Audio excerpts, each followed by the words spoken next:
વાવ થરાદ જિલ્લા ભાજપ મહામંત્રી કમલેશ આચાર્યએ પવિત્ર શ્રાવણ માસ દરમિયાન દિયોદર સહિતના વિસ્તારોમાં માંસ મટન અને નોનવેજનું વેચાણ સદંતર બંધ રાખવા માટે જનતાને ભાવભરી અપીલ કરી છે। દિયોદર ખાતે યોજાયેલી ભવ્ય તિરંગા યાત્રા દરમિયાન જાહેર સભાને સંબોધતા વાવ થરાદ જિલ્લા ભાજપ મહામંત્રી કમલેશ આચાર્યએ એક અત્યંત મહત્વનું નિવેદન આપ્યું હતું। તેમણે પવિત્ર શ્રાવણ માસની ધાર્મિક આસ્થા અને મર્યાદાને ધ્યાનમાં રાખીને દિયોદર સહિત આસપાસના વિસ્તારોમાં માંસ અને મટનનું વેચાણ બંધ કરવા અનુરોધ કર્યો હતો। તેમણે ભારપૂર્વક જણાવ્યું હતું કે શ્રાવણ મહિના જેવા પવિત્ર દિવસોમાં દિયોદરમાં કોઈપણ જગ્યાએ નોનવેજનું વિતરણ કે વેચાણ ન થવું જોઈએ। આ અંગે દાખલો આપતા તેમણે ઉમેર્યું હતું કે ભાભર અને વાવ તાલુકામાં શ્રાવણ માસ દરમિયાન માંસ મટનનું વેચાણ સદંતર બંધ રાખવામાં આવે છે।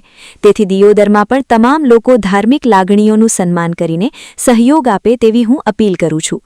સમગ્ર વાવ થરાદ જિલ્લાના પ્રજાજનો અને વેપારીઓ આ પવિત્ર માસમાં સાત્વિકતા જાળવી રાખે તે માટે જિલ્લા મહામંત્રી કમલેશ આચાર્યએ જાહેર જનતાને આ આહવાન કર્યું હતું।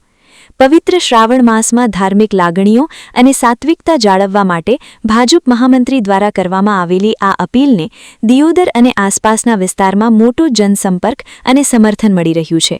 Gangaram Thakor, BK news channel, Deodar. આમ તો દિયોદર સનાતનની નગરી કહેવાય અને શ્રાવણ માસ એ આપણા સનાતન સંસ્કૃતિમાં સૌથી મહત્વનો સૌથી પવિત્ર ભક્તિવાળો મહિનો છે। ત્યારે હું તો આશા એવી રાખું છું કે દિયોદરની ગ્રામ પંચાયત અને અહીં સૌથી વધારે સનાતનની વસ્તી છે ત્યારે અહીં તો હંમેશા સંપૂર્ણ 12 મહિના માટે નોનવેજનું સંપૂર્ણપણે પાબંદી હોવી જોઈએ, પરંતુ રાજકીય મહત્વાકાંક્ષા ખાતર આપણે વધારે તો ન કહીએ, પરંતુ મારું વ્યક્તિગત એવું મત અને નિવેદન છે કે આ પવિત્ર શ્રાવણ મહિના પૂરતું દિયોદરની અંદર ક્યાંય પણ જગ્યાએ નોનવેજનું વિતરણ બિલકુલ ન થવું જોઈએ। હું આ બાબતે એસપી સાહેબને પણ મળવાનો છું, કલેક્ટર સાહેબ જોડે પણ આ બાબતે ચર્ચા કરવાનો છું। વહીવટી તંત્ર આ બાબતે આપ સૌની દિયોદરની પ્રજાની સાથે રહેશે અને વહીવટી તંત્રને પણ અપીલ કરું છું કે ખરેખર આ સનાતન સંસ્કૃતિના પવિત્ર મહિનામાં આ દિયોદરની અંદર જો ભાભર નગરપાલિકાએ પણ અઠવાડિયા પહેલી એક બેઠક બોલાવી અને ત્યાં નગરપાલિકાની અંદર સંપૂર્ણ 1 મહિના પૂરતું વિતરણ નોનવેજનું ન થાય તેવી પાબંદી કરી છે। વાવ તાલુકામાં પણ કરી છે અને હું દિયોદરની પણ પ્રજાની એવી અપેક્ષા રાખું છું અને વહીવટી તંત્ર પણ સાથે રહેશે। દિયોદરની અંદર પણ આ મહિના પૂરતું નોનવેજનું વિતરણ સદંતર બંધ થાય એવી અપીલ કરું છું।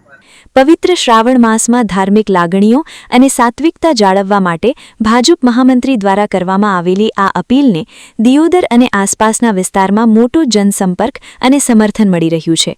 Gangaram Thakor, BK news channel, Deodar.